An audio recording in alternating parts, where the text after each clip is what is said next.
கொஞ்ச நஞ்ச பேச்சாடா பேசுனீங்க. அதுவும் இந்த இந்தியாவோட ஈரான் சபகர் போர்ட் முதலீடு $600 மில்லியன் ஓவர் நைட்ல எப்படி அமெரிக்கா மொத்தமா சிதைச்சிட்டாங்க பாத்தியா, இந்தியாவுக்கு எவ்வளவு பெரிய லாஸ் பாத்தியா அப்படின்னு தொடர்ந்து இந்த பாகிஸ்தான் நெட்டிசன்ஸ் வந்து சமூக வலைதளங்கள்ல ஒரு சில தினங்களா போட்டுட்டு தான் இருக்காங்க. ஆனா நம்ம ஒரு விஷயம் சொல்ல வேண்டியது இருக்கு, கொஞ்சம் பின்னாடி திரும்பி பாருங்க பாஸ், உங்க வீட்டையே காணோம் அப்படின்னு சொல்ல வேண்டியது இருக்கு. ஏன்னா 1971 எப்படி பாகிஸ்தான் கிட்ட இருந்து பங்களாதேஷ் பிரிஞ்சதோ அதே மாதிரி பலூச்சிஸ்தானும் கிட்டத்தட்ட பிரிஞ்சாச்சு அப்படின்ற மாதிரி செய்திகள் வந்திருக்கு. இன்னைக்கு ரொம்ப முக்கியமான தகவல்கள் உங்களுக்கு நான் வச்சிருக்கேன். ஸோ முடிஞ்ச அளவுக்கு ஸ்கிப் பண்ணாம இந்த வீடியோ பாருங்க. நண்பர்கள் சேனல் புதுசா வந்தீங்கன்னா ப்ளீஸ் சப்ஸ்கிரைப் பண்ணி உங்களோட ஆதரவுகளை கொடுங்க.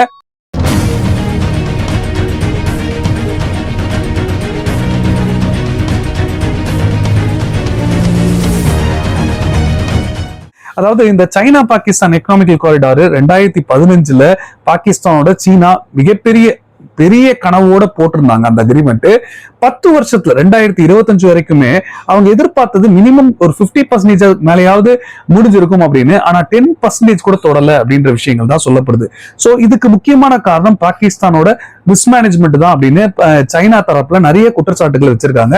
இது மட்டும் இல்ல, இத்தனை வருஷத்துல சீனர்களோட தொழிலாளிகள், அதுவும் அங்க பெரிய தொழில்நுட்பத்துக்காக அங்க போய் வேலை செய்ய போன பெரிய பெரிய அதிகாரிகள் எல்லாருமே கொல்லப்பட்டிருக்காங்க, நிறைய பேர் கொல்லப்பட்டிருக்காங்கன்ற செய்திகளும் நம்மளால பார்க்க முடிஞ்சது. சோ இது எல்லாமே அவங்களுக்கு வந்து பாகிஸ்தான் தொடர்ந்து இதுல வந்து ஒரு பின்னடைவை தான் சந்திச்சுட்டு இருக்காங்கன்ற ஒரு அதிருப்தியில தான் இருந்தாங்க சைனா. சரி, பினான்சியாவது நம்ம வந்து கரெக்டா மேனேஜ் பண்ணுவாங்க பாகிஸ்தான் அப்படின்னு பார்த்தாங்கன்னா, அதுலயும் நாங்க இதை டெவலப் பண்றதுக்கு கொடுத்த காசுல நீங்க ராணுவத்துக்கு செயல்பட்டு இருக்கீங்களா அப்படின்ற மாதிரியான குற்றச்சாட்டுகளும் இருந்தது. சோ இதுக்கு நடுவுல பலோச்சிஸ்தான்ல தொடர்ந்து போராட்டங்கள் நடந்துகிட்டு இருக்கு. தொடர்ந்து சீனாவோட அசட்ஸுக்கும் சீனர்களுக்கும் மிகப்பெரிய ஒரு அச்சுறுத்தல் நடந்துகிட்டு இருக்கு. இதுக்கு நடுவுல திடீர்னு இப்ப பலோச்சிஸ்தான் தனி நாடா டிக்ளேர் பண்ணிருக்காங்க. குறிப்பா பலோச்சிஸ்தானோட ஒரு தலைவரா பாக்குற இந்த மிர்யார் பலோச் அப்படின்றவங்க வந்து என்ன சொல்லியிருக்காங்க அப்படி பாத்தீங்கன்னா, கிட்டத்தட்ட ஒரு அனௌன்ஸ்மெண்ட் வெளியிட்டு இருக்காங்க. பலோச் இனி தனி நாடு, 85% பலோச் டெரிட்டரியை வந்து நாங்க தான் கண்ட்ரோல் வச்சிருக்கோம். அதாவது பாகிஸ்தான் ராணுவம் 85% பலோச்சோட நிலப்பகுதியை வந்து இழந்திருக்காங்க அப்படின்ற விஷயங்களை தெரிவிச்சிருக்காங்க.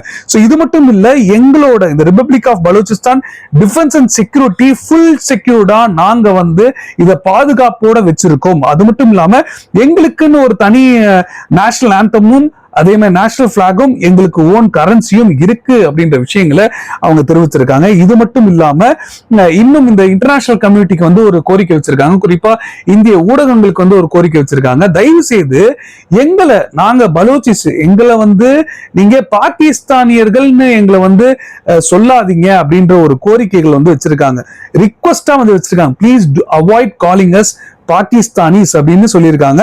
சோ இது மட்டும் இல்ல, சமீபத்துல ஒரு சீக்ரெட் டாக்குமெண்ட் வந்து ஒன்னு லீக் ஆச்சு. அதுல வந்து என்ன சொல்லியிருந்தாங்க பாத்தீங்கன்னா, கிட்டத்தட்ட பாகிஸ்தானோட மிலிட்டரியும் செக்யூரிட்டியும் வந்து அங்க அந்த ரீஜன்ல இருக்கிற செக்யூரிட்டிஸ் வந்து பலோச் மூவ்மெண்ட்ல போய் ஜாயின் ஆறாங்க. சோ அவங்களே வந்து நிறைய இன்ஃபர்மேஷன்ஸ் வந்து பாகிஸ்தான் ராணுவத்து இன்ஃபர்மேஷன்ஸ் கூட ஷேர் பண்ணி கொடுக்குறாங்க. சோ மொத்தமா அவங்க வந்து மாஸ் நம்பர்ஸ்ல வந்து ஜாயின் பண்றாங்க அப்படின்ற விஷயங்களை தெரிவிச்சிருக்காங்க. இது மட்டும் இல்லாம அங்க எங்களுக்கும் தனியான ஒரு பாதுகாப்பும் இருக்கு, நாங்க தனி டிஃபென்ஸ் ஃபோர்ஸ் வந்து வச்சிருக்கோம் அப்படின்ற விஷயங்கள் தெரிவிச்சிருக்காங்க. எங்க கிட்ட வேணா இந்த ஃபைட்டர் ஜெட்ஸும் அதே மாதிரி அட்டாக் ஹெலிகாப்டர் ஹெவி ஆர்ட்டிலரிஸ் வேணா இல்லாம இருக்கலாம், ஆனா எங்க நிலம் வந்து எங்க கண்ட்ரோல்ல தான் இருக்கு அப்படின்ற விஷயங்களை சொல்லியிருக்காங்க. நண்பர்களே, தொடர்ந்து நான் வந்து நிறைய விஷயங்கள் இதை பத்தி பேசியிருக்கேன் முன்னாடி. நான் அப்ப என்ன சொல்லியிருக்கேன்னா, பாகிஸ்தான் கிட்ட மட்டும் ஏர்ஃபோர்ஸ் இல்லைன்னா டிடிபி நார்த்லயும் சவுத்ல பலூச்சிஸ்தானும் மொத்தமா பாகிஸ்தானை முடிச்சிருப்பாங்க நான் சொன்னேன். சோ இன்னைக்கு ஏர்ஃபோர்ஸை வச்சுதான் அவங்களால மேனேஜ் பண்ணிக்கிட்டு இருக்காங்க ஒட்டுமொத்த ராணுவத்தை அப்படி சொல்லணும். என்ன ஏர்ஃபோர்ஸ் நீங்க பயன்படுத்தினாலும் கிரவுண்ட்ல யார் போய் ஒரு நிலத்தை நம்ம வந்து யாரு அங்க கொடிய நடுறா அப்படின்றத நம்ம பார்க்கணும். ஆர்மி தான். சோ அப்படி இருக்கும்போது ஃபீல்டுல யாரு இன்னைக்கு ஸ்ட்ராங்கா இருக்கா பலூச்சிஸ்தான்ல அப்படின்றதுதான் இந்த தெளிவா சொல்றாங்க. சோ அது மட்டும் இல்ல, ரொம்ப முக்கியமா இன்னொரு விஷயங்களும் இருக்கு. சைனா என்ன முடிவு எடுத்திருக்கான்னு நீங்க நினைச்சீங்கன்னா தான் இது எந்த அளவுக்கு இந்த சுதந்திரம் சாத்தியம் இருக்கு அப்படின்றது உங்களுக்கு தெரிய வரும். சோ கிட்டத்தட்ட 5 லட்சம் பர்சன்ஸ் வந்து பலோச் மிலிட்டரியில இருக்காங்க.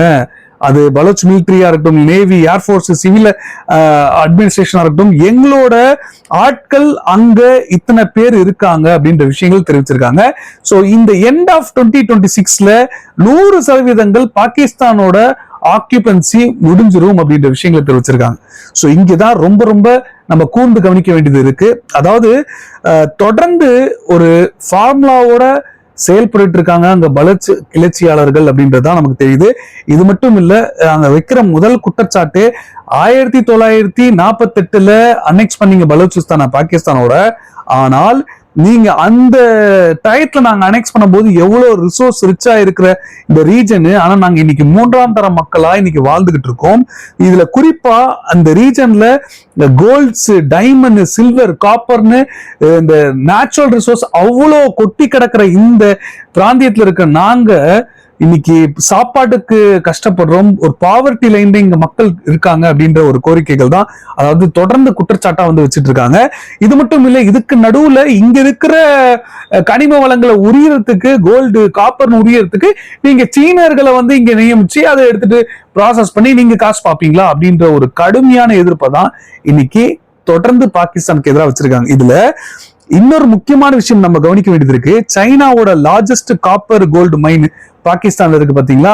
இது வந்து சைடக் காப்பர் கோல்ட் ப்ராஜெக்ட் இதை நடத்துறாங்க. பாகிஸ்தான் மட்டும் தனியா நடத்தல, சைனாவோட நிறுவனமும், சைனாவோட ஸ்டேட் ரன் நிறுவனமும், அதே மாதிரி பாகிஸ்தானோட அரசாங்கம் சார்ந்து ரன் பண்ணிட்டு இருக்க இந்த 2 நிறுவனங்களும் தான் ஒன்றிணைஞ்சு இத பலோச்சிஸ்தான்ல இருந்து எக்ஸ்ப்ளோர் பண்ணி கொண்டு போயிட்டு இருக்காங்க. இதுல வந்து ஒரு முக்கியமான விஷயம் கவனிக்கணும். அங்க இருக்கிற ஆபரேட்டர்ஸ் வந்து நேரடி எச்சரிக்கைகள் அரசாங்கத்துக்கிட்ட விட்டுருக்காங்க. ஒரு அபாயகரமான ஒரு விஷயத்த வந்து தெரிவிச்சிருக்காங்க. என்ன சொல்றாங்கன்னா, எங்களால இந்த ப்ரொடக்ஷனை அடுத்த 1 மாசம் அல்ல 1 மாசத்துக்குள்ளேயே நாங்க இதை நிறுத்துறதுக்கான வாய்ப்புகள் இருக்கு, சப்ளைஸ் வந்து டிஸ்டர்ப் ஆகிறதுக்கான வாய்ப்புகள் இருக்கு. எங்களுக்கு கண்டிப்பா இந்த சீனர்களுக்கு, அதுவும் சீனர்கள் அதிகாரிகள் இதுல வேலை செஞ்சுட்டு இருக்கவங்களுக்கு பாதுகாப்பு தரத்துக்கு அடிஷனல் செக்யூரிட்டியும் வேணும் அப்படின்ற மாதிரி இன்னைக்கு ஒட்டுமொத்தமா எங்களோட கார்கோவியே பலோச்சிஸ்தானை விட்டு வெளியில கொண்டு போக முடியாத மாதிரியான ஒரு சூழ்நிலைகள் உருவாகி இருக்கு அப்படின்ற விஷயங்களை தெரிவிச்சிருக்காங்க. ஆபரேட்டர்ஸ் வார்னிங் டைரக்டா கொடுத்திருக்காங்க. இதனால என்ன பண்ணிருக்காங்க அப்படி பாத்தீங்கன்னா, பாகிஸ்தானோட எனர்ஜி மினிஸ்டருக்கு டைரக்டா இந்த ஜாயிண்ட் வெஞ்சர் நிறுவனம் ஒரு நேரடி கோரிக்கை வச்சிருக்காங்க. டிரான்ஸ்போர்ட் ரூட்டு பாதிப்பு, அங்க எல்லாம் டேஞ்சரஸ் ரூட்டா மாறிடுச்சு, அங்க எங்களால நிம்மதியாவோ அமைதியாவோ எங்களால டிரான்சிட் பண்ண முடியாது அப்படின்ற விஷயங்களை தெரிவிச்சிருக்காங்க. இதனால சப்ளை ஒட்டுமொத்தமா முடக்கப்பட்டிருக்கு அப்படின்ற விஷயங்கள் சொல்றாங்க. சோ இதையும் இந்த டாட்டையும் அந்த டாட்டையும் கனெக்ட் பண்ணி பாருங்க. அதாவது 85% எங்க கண்ட்ரோல்ல தான் இருக்கு அப்படின்னு பலோச்சிஸ்தான் சொல்றாங்கன்னா, அப்ப எவ்வளோ அழகா இன்னைக்கு சுற்று வளைக்கப்பட்டிருக்கு இந்த ஒட்டு மொத்தமா இந்த சீனர்களும், அதே மாதிரி பாகிஸ்தானியர்கள், அதுவும் குறிப்பா இங்கிருந்து சுரண்டி கனிம வளங்களை எடுத்துட்டு போலாம்னு நினைக்கிற ஒட்டுமொத்த நிறுவனங்களும் இன்னைக்கு சுற்றி வளைக்கப்பட்டிருக்கு. சோ அவங்களோட டார்கெட் ரொம்ப தெளிவா இருக்காங்க. ஒட்டு மொத்தமா இந்த லாஜிஸ்டிக்கல் சப்போர்ட் நகரவே கூடாது அப்படின்ற விஷயங்கள்ல ரொம்ப தெளிவா இருக்காங்க. சோ இப்படி இருக்கிறனால அபிஷியலா என்ன ரெஸ்பான்ஸ் பண்ணிருக்காங்க அப்படி பாத்தீங்கன்னா, பாகிஸ்தானோட அரசாங்கம், குறிப்பா நான் வந்து இதை கண்காணிச்சுட்டு தான் இருக்கேன். சோ கண்டிப்பா இதுக்காக நாங்க பாராமிலிட்டரிய வந்து டிப்ளாய் பண்றோம். எதுக்கு? ஒரு நிறுவனம் சொந்தமா அவங்க நாட்டுல ஜாயிண்ட் வெஞ்சர்னு போட்டு தயாரிச்சுட்டு இருக்க ஒரு நிறுவனம் அங்க இருந்து கோல்டு, காப்பர்னு எல்லாத்தையும் சுரண்டி எடுத்துட்டு போய் இன்னொரு இடத்த சேர்க்க முடியாத நிலைமை இன்னைக்கு ஏற்பட்டிருக்கு. அதுக்கு பாராமிலிட்டரிய வந்து அனுப்புறாங்களாம். பாராமிலிட்டரிய பாகிஸ்தான் அனுப்புறது விட்டுட்டும் டைரக்ட் மிலிட்டரி அனுப்பிச்சதுக்கே அவங்களால திரும்பி போக முடியலன்ற நிலைமை தான் இன்னைக்கு பலோச்சிஸ்தான்ல இருக்கிற கிளர்ச்சியாளர்கள் செஞ்சுக்கிட்டு இருக்காங்க. இப்படி இருக்கும்போது பாராமிலிட்டரி அனுப்பிச்சனால அவங்களுக்கு ஒட்டுமொத்தமா இதுல வந்து பெரிய பாதுகாப்பு கிடைச்சிருமான்ற கேள்வி நம்ம கேட்க வேண்டியது இருக்கு. ஆனா ரொம்ப தெளிவா என்ன சொல்றாங்கன்னா, இந்த நிறுவனம் வந்து ஆல்மோஸ்ட் இது வந்து ஒரு கண் துடைப்புக்காக ஒரு நாடகம் தான், சும்மா லெட்டர் போடுற மாதிரி போட்டு ரெஸ்பான்ஸ் வர மாதிரி போடணும் அப்படின்னு. ஆனா சீன நிறுவனம் வந்து இதுல இருந்து வெளியேறதுக்கான முடிவுகள் பண்ணியாச்சு அப்படின்ற விஷயங்கள் தான் சொல்றாங்க. குவார்டர்ல சைனாவோட முதலீடுகள் போட்டு ஒரு போர்ட் வந்து கட்டியிருக்காங்க. அந்த போர்ட்டையே உங்களால திறக்க முடியலையே. அந்த போர்ட்டை ஆன்லைன் மூலமால உங்க சைனீஸ் பிரீமியர் வச்சு ஓபன் பண்ணீங்க, ஏன் அங்க போர்ட்ல போய் உங்களால திறக்க முடியல? சோ இது மட்டும் இல்ல, ஒட்டுமொத்தமா பாகிஸ்தானோட ஒன்றிணைந்து செயல்படுற நிறுவனங்கள், சீன நிறுவனங்கள் வெளியேறதுக்கு முடிவு பண்ணிட்டாங்க. இது காப்பர் மைன் ப்ராஜெக்ட், இன்னொரு ப்ராஜெக்ட் நிறுவனமும் $9 மில்லியன் இன்வெஸ்ட்மெண்ட் பண்ணிருக்க ரேகோ டிப்ன்ற இந்த நிறுவனம் வெளியேற போறோம் அப்படின்ற விஷயங்கள் சொல்லிருக்காங்க. ஏன்னா மல்டி $1 மில்லியன் ப்ராஜெக்ட்னு சிபிஇசி சொல்லிட்டு கால்வாசி கூட நகரலன்னா எப்படி இதை செயல்படுத்த முடியும்? சோ பலோச்சிஸ்தான்ல இப்போதைக்கு இந்தியா நேரடியா இன்வால்வ் ஆவாங்க பாத்தீங்கன்னா கஷ்டம்தான். ஏன் நான் சொல்றேன் கேளுங்க. சப்போர்ட் பண்ணுவாங்க. எப்படி சப்போர்ட் பண்ணுவாங்கன்னா, அதாவது மறைமுகமா சப்போர்ட் பண்றதுக்கான வாய்ப்புகள் இருக்கு. ஏன்னா இன்டர்நேஷனல் ரெகக்னிஷன் பலூச்சிஸ்தானுக்கு கிடைக்காது. இந்தியா கிட்ட வீட்டோ பவரும் யூஎன்ல கிடையாது. சைனா வீட்டோ பவர் வச்சிருக்காங்க. சோ இப்ப நடக்கிற ஈரான் நடக்கிற சிச்சுவேஷன்ஸ் பாகிஸ்தானுக்கு கொஞ்சம் அப்பர் ஹேண்ட் கொடுத்திருக்கு அமெரிக்கா விஷயத்துல. சோ இந்த நேரத்துல சீனா பயங்கரமான ஒரு பிரஷர் இந்தியாவுக்கு கொடுக்கலாம் மறைமுகமா. சோ அதனால வேற ஏதாவது வழியில நேரடியா பலூச்சிஸ்தான் நம்ம ஆதரவு தெரிவிச்சோம்னா சோ அவங்களோட அசட்டுக்கு எதிராக செயல்படுற மாதிரி அமைஞ்சிடலாம். சோ இதனால எனக்கு தெரிஞ்சு இது முழுமையா ஒரு பிக்சர் அந்த பிராந்தியத்துல ஈரான் பிரச்சனைகள்லாம் கொஞ்சம் அமைதியான பிறகு, செட்டில் ஆன பிறகு இதை செய்யலாம் அப்படின்னு தோணுது. ஏன்னா இப்ப வேற ஈரானுக்கு பெருசா பாகிஸ்தான் உதாரணமாய் காமிச்சிட்டு இருக்காங்க. சோ இந்த நேரத்துல இந்தியா நேரடியா இறங்குனாங்க குவார்டர்லயோ இல்லாட்டி பலூச்சிஸ்தான்ல அப்படின்னா கண்டிப்பா அதுக்கு இந்தியா சந்திச்சுதான் ஆகணும். ஏதாவது ஒரு விஷயங்கள் அட்டெம்ட் பண்றாங்கன்னா சந்திச்சுதான் ஆகணும், எதிர்ப்புகளையோ இல்ல சவால்களையோ. இப்ப நம்ம எப்படி உக்ரைன் போர் நடந்த 2022 ஆரம்பிச்சதுல இருந்து இதுவரைக்கும் பிரச்சனைகளை சந்திச்சுட்டு தான் இருக்காங்க அமெரிக்கா மற்றும் வெஸ்ட் நாடுகள் கிட்ட இருந்து இந்தியா. சோ டிப்ளமேட்டிக்கா எப்படி இதை சந்திக்க போறாங்க அப்படின்ற விஷயங்கள் தான் நம்ம உன்னிப்பா கவனிக்க வேண்டியது இருக்கு. நீங்க என்ன நினைக்கிறீங்க இதை பத்தி அப்படின்றத மறக்காம கீழே கமெண்ட்ல சொல்லுங்க, நானும் தெரிஞ்சுக்கிறேன். இது மட்டும் இல்ல, இன்னொரு ஒரு கங்க்ராச்சுலேஷன்ஸ் மெசேஜ் நம்ம சொல்லணும் இந்தியாவுக்கும். அதே மாதிரி பிரிட்டனோட இந்த வர்த்தக ஒப்பந்தத்துக்கு பிறகு முக்கியமா இதுல செயல்பட்ட அதிகாரிகள், ஏன்னா ஃபர்ஸ்ட் கன்சைன்மெண்ட் இந்தியால இருந்து, குறிப்பா நம்மளோட கரூர் மாவட்டத்துல இருந்து, அதே மாதிரி திருப்பூர், கரூர், ஒட்டுமொத்தமா அங்க இருந்து துணிமணிகள், அதே மாதிரி டெக்ஸ்டைல் சம்பந்தப்பட்ட பொருட்கள், இந்தியாவோட first duty free Indian coffee, jewellery, இன்னும் மத்த கன்சைன்மெண்ட்ஸ் பிரிட்டன்ல இறங்கி இருக்குன்னு சொல்லிருக்காங்க. 0 டியூட்டி ஃப்ரீல இறங்கி இருக்கு அப்படின்ற விஷயங்கள் தெரிவிச்சிருக்காங்க. ஸோ அதாவது நம்ம எப்படி இங்க இருந்து மற்ற மாநிலங்களுக்கு போய் டைரக்டா நம்ம வியாபாரம் பண்ண முடியுமோ அதே மாதிரி பிரிட்டன்ல போயும் நம்ம வியாபாரம் பண்ண முடியும். அதுக்கு பதிலா இந்தியா போட்டிருக்க இந்த இந்தியாவால கொண்டு வர முடியாத ஒரு சில விஷயங்கள், குறிப்பா பெவரேஜ் ஐட்டங்கள், அதுவும் குறிப்பா ஒயின், ஸ்காட்ச், ஃபேமஸா இருக்க இன்டர்நேஷனல் பிராண்ட்ஸ் எல்லாமே இங்கேயும் விற்கலாம். கார் ஸ்பேர் பார்ட்ஸ், ஸோ இதெல்லாமே இருக்கு. ஸோ இது எப்படி இதோட பலன் கிடைக்குது, ரிசல்ட்ஸ் எல்லாம் கிடைக்குது அப்படின்றதெல்லாம் நம்ம கொஞ்சம் பொறுத்து இருந்துதான்